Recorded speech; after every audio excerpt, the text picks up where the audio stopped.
12 जुलाई से लेके 17 जुलाई तक ये जो वीक है बहुत ज़्यादा इंपॉर्टेंट रहने वाला है और इस वीक में मार्केट हाईली वोलेटाइल रह सकती है क्योंकि ऐसे ऐसे डाटे निकलने वाले हैं कि आपकी सोच होगी और कितनी मार्केट वोलेटाइल रह सकती है इन डेट्स के अंदर ये सारी नोट कर लीजिए। 12 जुलाई की अगर बात करूं संडे की, तो इसमें आपको पता है कि ईरान यूएसए की जो वॉर चल रही है उसकी वजह से मार्केट रिएक्ट कर सकती है और मार्केट ने रिएक्ट किया भी है। कल संडे के दिन आपने देख लिया होगा, बिटकॉइन का हाल देख लीजिए, इथेरियम का हाल देख लीजिए और क्रूड ऑयल का हाल देख लीजिए। वो जो है $79 फी बैरल तक पंप कर गया है। ईरान यूएसए की वॉर जो है अगेन से स्टार्ट हो गई है और उसी बैक टू जीरो एमओयू जो भी साइन हुए थे सारे खत्म और यूएसए ने 140 जगहों पे ईरान के ऊपर हमला भी किया है। और उसके बाद जो है वापस में ईरान, आपको पता है, चुप नहीं रहता। उसने ना जॉर्डन छोड़ा है, ना कतर छोड़ा है, ना कुवैत छोड़ा है, सारी जो यूएसए की बेसेस हैं हमला किया उन पे। और 2 महीने बाद जो है यूएई पे अगेन से जो है हमला किया गया है। उसके बाद जो है 13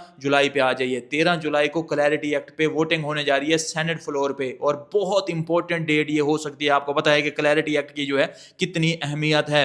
अब आ जाइए 14 जुलाई पे, आपको पता है कि सीपीआई डाटा जो जून का निकलना है वो 14 जून को निकलेगा और कितना इंपॉर्टेंट होता है, कितना मार्केट को वोलेटाइल रखता है, ये भी आपको पता ही होगा, मुझे बताने की जरूरत नहीं है। सीपीआई डाटा, पीपीआई डाटा, अब जो है पीपीआई डाटा जो निकलेगा वो 15 जुलाई को निकलेगा और 15 जुलाई को भी आपको पता है मार्केट पीपीआई डाटा की वजह से भी हाईली वोलेटाइल रहेगी और इसमें भी आपको जो है बहुत केयरफुली और अपनी पोजीशन को संभाल के चलना होगा। अब आ जाते हैं हम 16 जुलाई और 17 जुलाई पे। 16 जुलाई को रिटेलर की सेल्स और फेड की मैन्युफैक्चरिंग इंडेक्स का डाटा, तो ये भी बहुत ज्यादा इंपॉर्टेंट रह सकता है, ये भी मार्केट को हाईली वोलेटाइल कर सकता है। उसके अलावा 17 जुलाई को निकलने वाला है कंज्यूमर के सेंटिमेंट्स, कि किस तरह के सेंटिमेंट्स है मार्केट के अंदर, क्या वो बेयरिश है या बुलिश है मार्केट्स को लेके, किस तरह का जो है उनका माइंड चल रहा है, तो ये निकलने वाला है। उसके अलावा जो है इन्फ्लेशन की एक्सपेक्टेशंस का डाटा निकलने वाला है, तो यूएसए में ये भी बहुत ज्यादा इंपॉर्टेंट होता है, रिस्की एसेट पे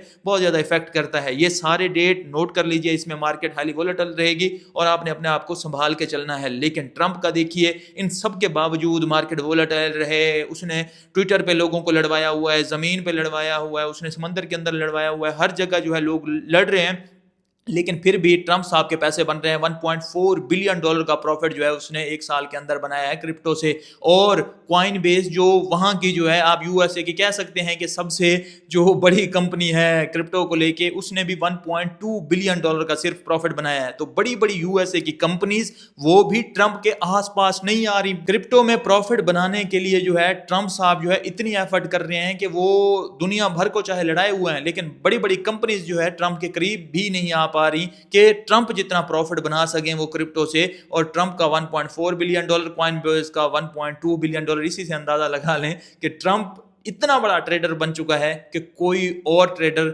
या चाहे ब्लैक रॉक भी आ जाए उसके करीब करीब भी नहीं आ सकती।